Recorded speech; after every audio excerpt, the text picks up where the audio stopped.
Before we dive into this extraordinary journey, don't forget to like, subscribe, and follow Insight Global so you never miss incredible stories like this one. $2 billion of silent steel has just slipped beneath the Pacific Ocean, carrying 140 men into a sealed world few will ever experience. No windows. No fresh air. No contact with the surface for half a year. Right now, deep below the waves, every sailor on board is adjusting to a reality where even something as simple as flushing a toilet can turn dangerous. One wrong move and pressurized tanks could erupt with explosive force. Fresh vegetables? Gone 10 weeks ago. Sunlight? Not seen since September. And yet, hidden beneath this crushing isolation, life continues in ways that defy expectation. This is the secret universe inside the USS Oklahoma City, a nuclear submarine embarking on a 6-month patrol where duty, boredom, and ingenuity collide. It all begins with a final, breathtaking sunset over Guam. On deck, 140 sailors gather as the sky burns orange and pink, knowing this view has an expiration date. In 12 short minutes, the horizon will fade, and with it, every trace of the outside world.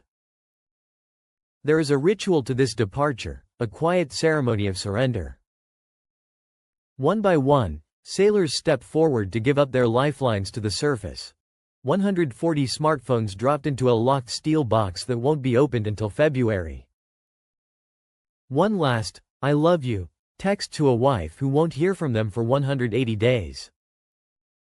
One final photo of children whose faces will look older when they return. One last glance at a sports score, a news headline, a message from home, then nothing. The 30-inch hatch slams shut with a metallic clang that every submariner knows by heart. It is the unmistakable sound of voluntary burial, the moment the surface world ceases to exist. Ventilation fans hum to life, a drone so constant it will fade into subconscious memory, only to feel wrong when silence returns months later. Fluorescent lights flicker on, and will never turn off again. Day and night dissolve into suggestions rather than certainties. Time itself will now be measured not by the sun, but by watch rotations and meal schedules. Dive, dive, dive. The captain's voice cuts through the narrow steel corridors. The USS Oklahoma City angles downward at a sharp 20 degrees. Coffee cups slide. Loose objects roll. New sailors grip whatever they can to keep their balance. This is the moment 140 men begin their descent, not only into the depths of the Pacific, but into an isolation unmatched by any other military service. The nuclear reactor hums awake. The boat levels off at 400 feet. The patrol has officially begun. Welcome to the silent service, where the first challenge isn't the enemy outside, it's learning how to survive one another. For now, morale is buoyed by one reliable comfort: food. The Oklahoma City departs with enough provisions to feed its entire crew for 90 days without resupply. That means 15,000 pounds of frozen meat, 1,200 pounds of coffee, and 800 dozen eggs, all loaded through a hatch barely big enough to squeeze through. Fresh produce, 400 pounds of lettuce, 300 pounds of tomatoes, 200 pounds of apples, is carefully stowed in the coolest compartments. Everyone knows they have roughly 2 weeks before those vegetables wilt into memory.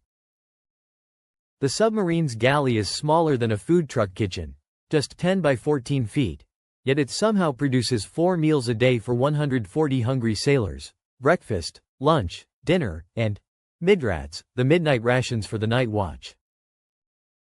Midrats are often yesterday's leftovers, reheated and reborn through culinary wizardry.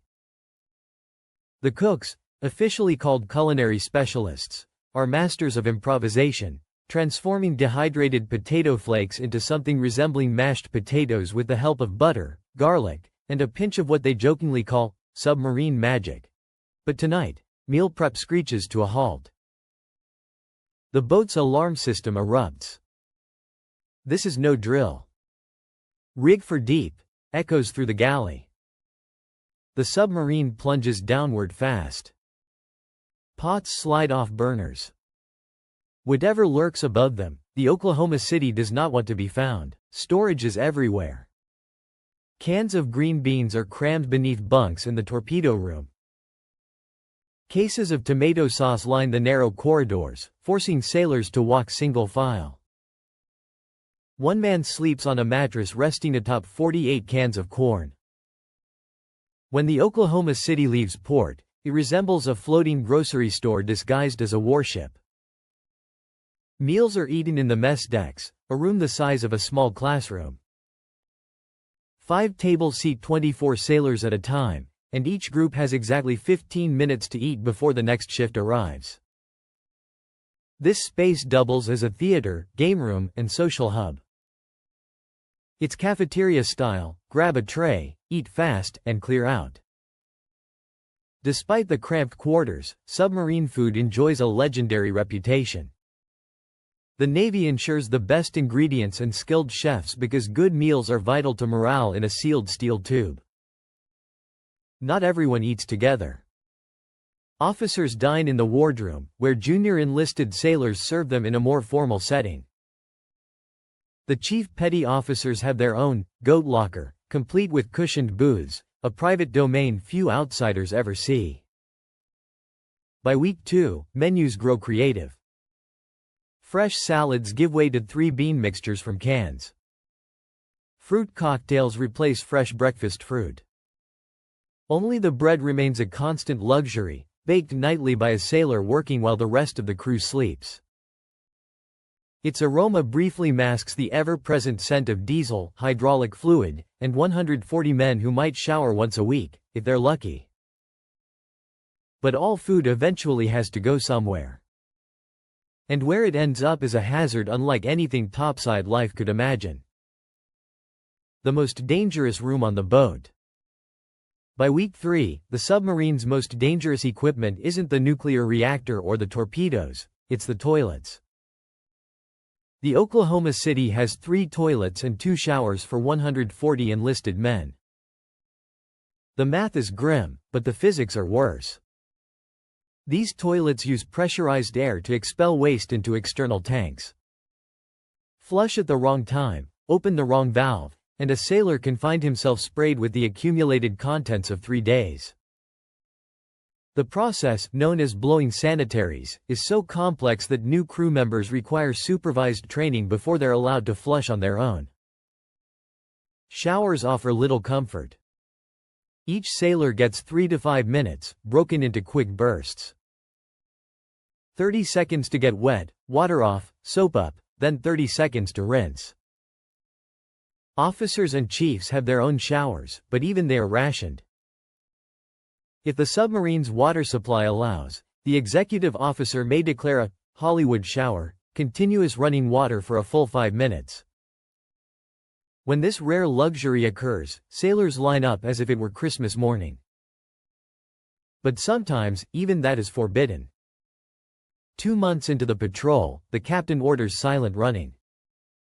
For the next 48 hours, the Oklahoma City must become a ghost. Every sound, every vibration could betray their position. The rules are absolute.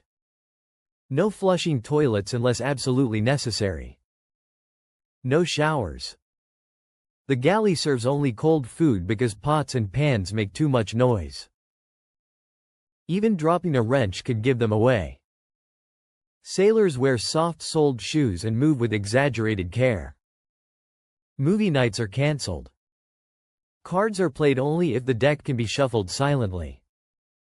Some men simply lie motionless in their bunks, afraid a squeaking spring might compromise the mission.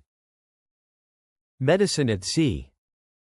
Medical care is handled by a single independent duty corpsman, trained to act as doctor, dentist, and emergency surgeon.